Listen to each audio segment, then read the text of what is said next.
Allez, on plonge directement dans le vif du sujet. Depuis des décennies, on a tous en tête cette image très précise du jardin idéal. La fameuse pelouse parfaitement verte, tondue à ras, tellement uniforme qu'on se croirait presque sur un terrain de golf. C'est devenu une norme sociale, n'est-ce pas? Le petit concours silencieux du plus beau jardin du quartier. Mais dans ce décryptage, on va remettre en question ce paradigme de la pelouse parfaite. Parce qu'en réalité, derrière ce tapis vert impeccable qu'on s'épuise à entretenir, se cache une réalité beaucoup moins reluisante pour notre écosystème.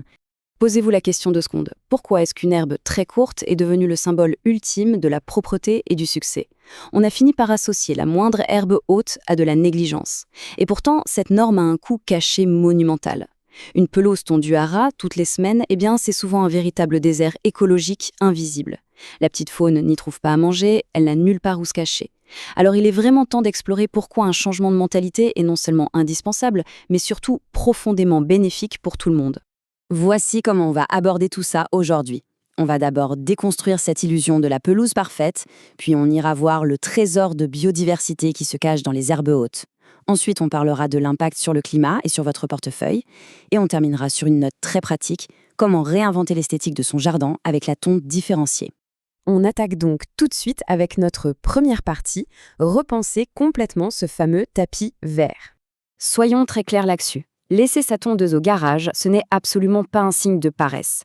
Ce n'est pas abandonner son terrain pour qu'il devienne une friche impraticable, pas du tout.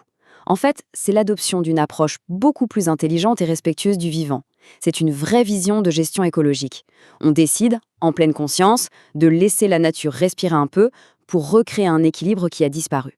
Et ça nous amène directement à la deuxième étape, comment on transforme ce tapis inerte en un véritable hôtel 5 étoiles pour la nature.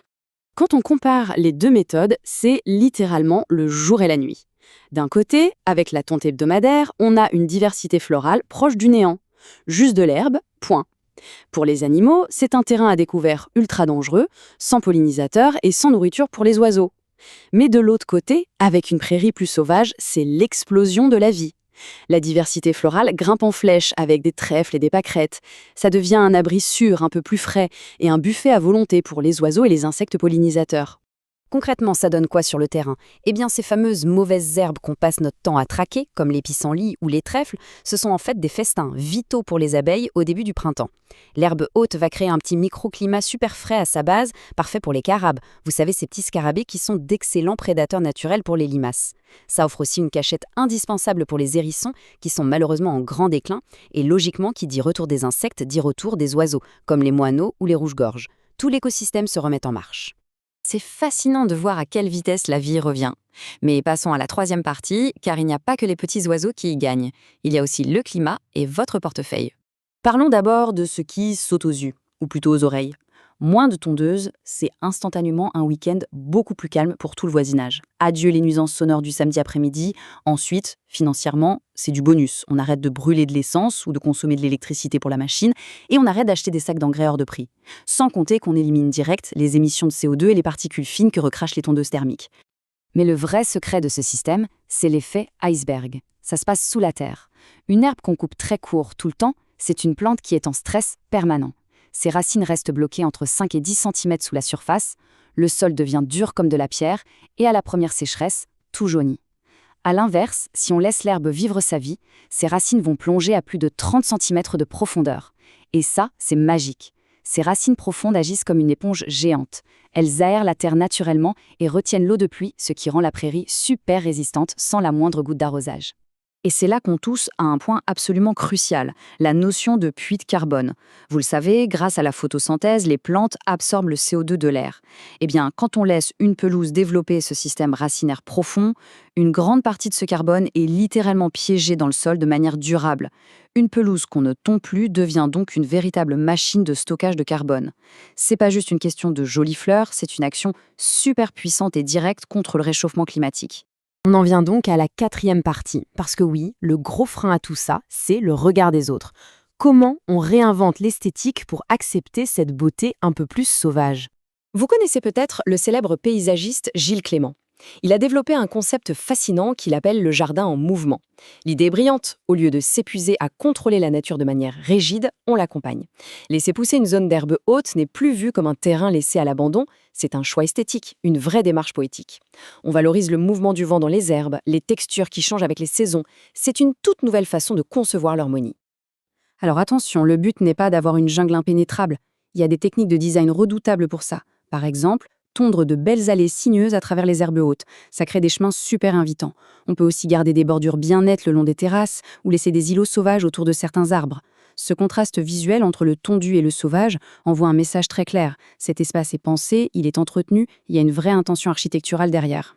Ce qui nous mène parfaitement à notre 5e et dernière partie, comment on applique tout ça chez soi concrètement sans se prendre la tête. La technique la plus simple, c'est ce qu'on appelle la tonte différenciée. C'est très logique, on va zoner le terrain. Premièrement, les zones de vie, la table de jardin, l'aire de jeu pour les enfants, ça, on continue de le tondre court pour le confort. Deuxièmement, on tourne les allées d'environ 1 mètre de large pour pouvoir circuler facilement d'un point à un autre. Et enfin, troisièmement, on garde des zones entières, souvent au fond ou sur les côtés, qu'on laisse en prairie sauvage. Là, on le fauche qu'une à 2 fois par an au maximum. Je sais ce que vous vous dites. Et l'éthique dans tout ça, et les voisins qui vont râler. C'est normal de s'inquiéter. Mais justement, le fait de maintenir ces allées tendues empêche de marcher directement dans les herbes hautes, ce qui limite considérablement les risques liés aux tiques. Quant aux voisins, ces mêmes allées et bordures bien nettes sont la preuve visuelle que le jardin n'est pas à l'abandon. Ça montre que c'est une démarche écologique maîtrisée. Pour conclure, si vous voulez vous y mettre dès demain matin, les experts recommandent 3 règles d'or. 3 petites actions super simples qui ont un impact immédiat sur la biodiversité. Action numéro 1. Espacer les tontes. Passer d'une fois par semaine à une fois toutes les 2 à 3 semaines. C'est tout bête, mais ça suffit amplement pour laisser aux petites fleurs le temps d'éclore et aux pollinisateurs de faire leur travail. Action numéro 2. Réglez votre tondeuse un peu plus haut. Coupez entre 6 et 8 cm, ça change tout. Ça fatigue beaucoup moins l'herbe et surtout ça fait de l'ombre au sol. Le sol garde son humidité et résiste beaucoup mieux à la chaleur de l'été. Et enfin, la 3e métrique à retenir, laissez 10 à 20% de votre terrain complètement tranquille. C'est la zone sanctuaire, vous n'y touchez pas, surtout au printemps. C'est là que la petite faune va pouvoir se réfugier et prospérer. Quand on voit tout ça, on réalise que passer la tondeuse, c'est loin d'être juste une corvée du dimanche. C'est un vrai choix écologique. Chaque mètre carré qu'on possède peut être un désert ou un oasis de vie. Alors la question qu'on doit tous se poser maintenant, c'est celle-ci.